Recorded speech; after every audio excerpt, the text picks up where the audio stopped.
Salut à tous, j'espère que vous allez bien aujourd'hui. Alors on part tout de suite pour le suivi des positions actuelles, où bien sûr je vous ai donné les points d'entrée dans les précédentes vidéos. On commence par Interactive Broker. Donc Interactive Broker qui a fait effectivement le breakout, une belle montée. On est allé toucher le R1, donc une unité de risque. Maintenant on va essayer d'aller chercher le R2. Donc pour l'instant on va rester en position. Pourquoi le R2 est intéressant? On peut voir qu'ici on a eu une mèche de rejet qui permet de sortir tous les stop loss. C'est aussi des gens qui ont pris des bénéfices déjà sur cette montée. Désolé, il y a un petit peu de bruit autour de moi. Si on passe en weekly, on peut voir qu'on a eu le croisement MACD ici. On est toujours, pour moi, je reste en position dessus. Donc pour l'instant, Interactive Broker, on reste en position, on voit ce qui se passe. Là, on a pris sur celui-ci pour l'instant, on est à 11,40%. Ensuite, on a FIS, donc Fidelity National Information Service, qui a aussi touché le R1. Donc pour l'instant, on va essayer d'aller chercher le R2 par la suite. Le R2 qui sera ici pour moi. Ok. On peut voir qu'en daily on est toujours en tendance MACD. En weekly on est plutôt bien. On peut carrément aller chercher la prochaine zone de résistance ici. Donc pour l'instant on reste en position dessus, sachant que cette position a pris entre le point d'entrée et maintenant on est aussi à 10,80%. Okay. Vous avez aussi parlé de Victory Capital qui a plutôt bien monté. Donc Victory Capital pour le moment il a pris 9,97%, bon on va dire 10%. Et lui il a bientôt touché, comment ça s'appelle? Il va bientôt toucher le R1 qui est ici. On n'y est pas encore. Et donc pour l'instant patient sur celui-ci, sachant qu'en daily on dirait qu'il forme un doji, ce qui n'est pas top. Mais on voit qu'on a aussi fait une très jolie mèche haussière en weekly. Donc bonne prise de position aussi. Je vous avais parlé de MCore Group. Alors pour l'instant en daily position relativement stagnante. Sur cette position pour l'instant on a fait 4,5%. Donc MCore, je patiente toujours. Ensuite je vous avais présenté Fix. Alors Fix depuis l'entrée en position, pour l'instant on est à 9,15%. Donc on patiente toujours. Je vous avais parlé de KTB, j'attends toujours le R1 sur cette position. Elle a fait un petit retracement qui pourrait faire comme un double bottom et ensuite on part vers le haut. Pour le moment le MACD sur KTB est plutôt bien. On fait un croisement avec un début de tendance haussière, donc là on pourrait accéder à une belle poussée. Sur KTB pour l'instant on a pris 5,57%. On va regarder en weekly. En weekly on voit qu'on a eu le break, on a fait une petite forme de retest de correction et boum, pour moi là on part en tendance. Donc KTB, bonne position aussi, pas de souci. On reste en pro. Ensuite je vous avais parlé de Hood, donc de Robinhood. Robinhood, bon j'en ai parlé il n'y a pas longtemps, donc pas encore de tendance dessus pour l'instant. Si on regarde en weekly, on a fait une poussée, on fait un doji cette semaine, donc on pourrait très bien tout simplement revenir taper cette zone et ensuite partir. Donc voilà, Robinhood pour l'instant on va patienter, mais il y a une bonne traîne dessus. On voit aussi sur le MACD qu'on a fait un croisement ici, on n'a pas encore eu la tendance haussière. Donc en weekly, très intéressant Robinhood. En daily, on est plutôt sur une petite perte de momentum ici. Donc je m'attendrai vraiment à une phase de correction et ensuite qu'on puisse partir pour aller chercher les objectifs en haut. Okay. Maintenant on va faire un petit tour du côté des cryptos. Ok, alors du côté du BTC, depuis que je vous ai présenté l'opportunité qui était sur cette zone ici, je vous ai parlé de la grande tasse et anse en weekly. Le BTC a pris entre là et là 13%, 13,29%. Donc, qu'est-ce que j'attendrai? J'attends bien sûr qu'on casse la zone ici des 74 000 $. Si on casse cette zone, pour moi, on va y aller, ça c'est sûr. Maintenant, après les 74 000 $, est-ce qu'on part vraiment dans le momentum de folie? Sachant que pour l'instant, cette cassure se comporte plutôt bien. Donc on va essayer de dépasser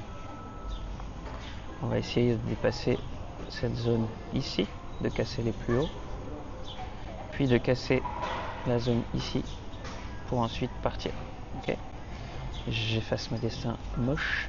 Du côté d'Ethereum, alors pareil, j'attends au moins qu'on puisse retourner chercher le double top qu'on a eu ici. Si Bitcoin part vers le haut, pour moi, on va chercher cette zone assez facilement, c'est-à-dire un pourcentage de 50%, assez facile à aller chercher avec Ethereum. Pour l'instant, pour moi, Ethereum est un petit peu en retard. Maintenant, si il casse également cette zone ici, et notamment ce point-là, effectivement, c'est assez facile d'aller chercher les 50%. Donc, on a une phase baissière. Ensuite, ici, on a une figure de retournement qui se met en place. Donc, pour aller chercher ici, sans problème. Donc, pour moi, Ethereum très bullish. Les prises de position sont encore possibles pour ceux qui ne sont pas dessus. Vous mettez une petite partie de capital et ensuite, boum, vous voyez ce qui se passe. En tout cas, le 50%, assez facile à atteindre pour moi. Ensuite, sur le Shiba, donc là, on est en daily. Je vous avais présenté cette opportunité. Je vous avais dit que j'attendais une correction, puis un point d'entrée. Alors, qu'est-ce qui s'est passé? Il y a eu une correction. Vous pouvez regarder l'historique du moment où j'ai présenté l'opportunité. On a eu la correction. Si on regarde en 4 heures, ici, on a eu un double bottom, donc pour moi qui était un signe aussi très bullish. Du coup, après le double bottom, j'ai mis ici un ordre d'achat pour un trade spéculatif. Si on suit en daily, depuis mon point d'entrée, pour le moment, on est à plus 11%. Sachant que pour moi, c'est assez facile d'aller chercher les points les plus hauts qu'on ait connus à court terme dans un premier temps. Et donc, j'espère aller chercher sur celui-ci un 135%. Bien sûr, sur plusieurs semaines, il faudra être très patient. Si les marchés sont alignés, si Bitcoin part, Ethereum part, Shiba part, je pense qu'il y a des belles opportunités de trade à prendre sur la partie crypto-monnaie, bien sûr. Du côté de l'or, donc le gold, on peut voir qu'il a fait un marché hyper haussier qui continue à aller chercher des plus hauts historiques ici. Donc le gold à suivre pour ceux qui avaient déjà une partie d'or dans leur portefeuille long terme. Donc le gold qui fait un plus haut, très sympa. Ça montre que le marché quand même pump sur pas mal de classes d'actifs en ce moment.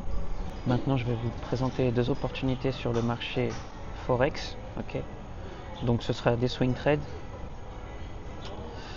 Alors moi j'ai fait prise de position ici. Ici on peut voir qu'on a eu 1, 2, 3, 4, 5, 6, 7, 8, 9 jours de hausse plein. Sur du 1 heure, on se rend bien compte qu'ici on a eu un mouvement haussier très puissant et sans aucune interruption. Donc qu'est-ce que j'attendrai? C'est que tous les gens qui sont rentrés en position ici commencent à prendre des bénéfices ici. Okay. Donc qu'est-ce que j'ai fait? Donc après une hausse vertigineuse, on commence à faire une figure de consolidation ici. J'attendrai potentiellement un espèce de double top et d'un retournement vers le bas. Si on cherche un objectif pas trop profond, je pense qu'on peut facilement aller chercher cette zone. Si jamais le marché allait contre moi, je suis prêt à rentrer avec une autre position qui serait ici, sur le plus haut, avec toujours le même objectif. Et si jamais ça allait encore contre moi, je suis prêt à rentrer avec une troisième position un petit peu plus haut, on va dire au-dessus de 50 pips. Donc pour l'instant, pour l'instant je suis plutôt favorable sur ce trade, je suis vraiment patient de ce retournement. Ça peut prendre plusieurs jours, sur celui-ci je serai patient. Ensuite, en opportunité Forex, je suis sur le GBP JPY, donc la livre sterling contre le yen japonais. Qu'est-ce que j'attends simplement en daily? Donc on est sur un swing, hein. Le marché est monté, on a corrigé profond. Ici on a fait un double bottom et j'attends simplement qu'on revienne chercher au moins cette zone ici. Okay. Maintenant moi je ne vais pas attendre l'intégralité du mouvement. J'ai pris une entrée un petit peu plus précise. Ok, donc ici on est allé chercher un maximum de liquidité. On a fait un break. Là on a retesté la zone. Ok. Et ensuite on part en momentum. Parfait, donc pour moi je suis plutôt bullish dans mon analyse. Ici on peut voir qu'on a une zone de compression avec une volatilité qui devient de moins en moins forte. Donc moi j'attends qu'on puisse casser par le haut dans les semaines à venir. Il est tout à fait possible qu'on aille chercher plus bas, voire beaucoup plus bas, et ensuite qu'on reparte vers le haut. En tout cas ma lecture est plutôt bullish. Donc je suis rentré en position. Pour l'instant j'ai une petite phase de drawdown. Sur ce trade, j'ai mis un take profit autour des 200, mais j'ai pas mis de stop loss parce que je m'attends à une potentielle correction pour sortir les gens avant d'avoir la poussée haussière. Okay. Donc sur ce trade, j'ai splitté ma position. Je suis prêt à re-rentrer avec une deuxième partie de position ici et une troisième ici. Selon mes stratégies, ça m'arrive de faire des stratégies où j'ai une grosse partie entre guillemets de drawdown. Ça me fait pas peur puisque mon sizing de position est correct par rapport à mon capital. Okay. Et si jamais je vivais une phase de drawdown baissière, allez, on va dire même jusqu'ici, okay, sur une poussée, même en visant un objectif ici, je récupère non seulement la partie de mes gains et ma partie en drawdown ici, avec l'ensemble des positions, je peux être largement gagnant. Donc moi je l'appellerais le split, on peut l'appeler du découpage, du pyramidage, n'importe, du DCA en drawdown, donc du dollar cost averaging, du moyennement à la baisse, on peut l'appeler comme on veut.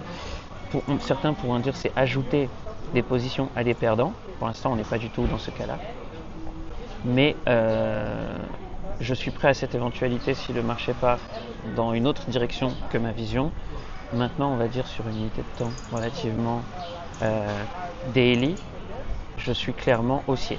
Donc là, on peut voir qu'en daily, le MACD est en train de croiser à la baisse. On a une perte de momentum. C'est pour ça qu'à l'intuition, je pense qu'on peut aller chercher une première zone ici, puis repartir à la hausse. Okay. Ou aller toucher une zone encore plus basse et repartir à la hausse. Quoi qu'il en soit, je suis prêt à vivre tous ces scénarios et je prends quand même ma position avec une vision haussière. Okay. On verra ce qui se passe sur plusieurs semaines, je vous dirai bien sûr si ça a marché ou pas.